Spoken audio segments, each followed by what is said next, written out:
తాడిపత్రి గ్రామం భక్త మార్కండేయ దేవాలయం ఎంతో ప్రసిద్ధమైనటువంటిది.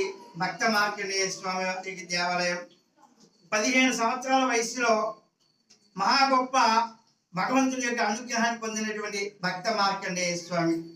ఆయన కుమారుడు భావనారాయణుడు ఎంతో గొప్ప తపస్సు చేసి చక్కని తపశ్శక్తి వలన లోకమంతా దూదిని పండించి ఆ దూదిని తీసి దానం చేసి కొన్ని వస్త్రాలు తయారు చేసి మొట్టమొదటిగా బ్రహ్మ విష్ణు మహేశ్వరికి ఇచ్చినటువంటి మహానుభావుడు భావనారాయణుడు. ఈనాటికి భావనారాయణుడు తయారు చేసినటువంటి వస్త్రాల వలనే బ్రహ్మాది దేవతల యొక్క ఉత్సవాలకు సమర్పించడం జరుగుతుంది.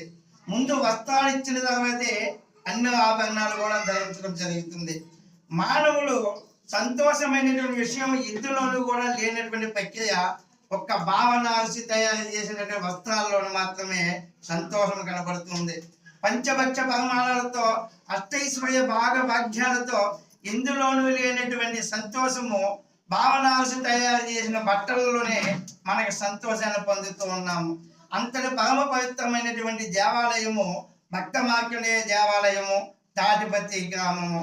అలాగే తాటిపత్రిలో భావనాసి తయారు చేసినటువంటి వస్త్రాలు ఎంత విలువైనవో పట్టు వస్త్రాలు అన్ని అద్భుతమైనటువంటి ఎంతో విలువైనటువంటి అందమైనటువంటి పట్టు వస్త్రాలు కూడా తాటిపత్రి గ్రామంలో దొరకడం చాలా విశేషమైనటువంటిది.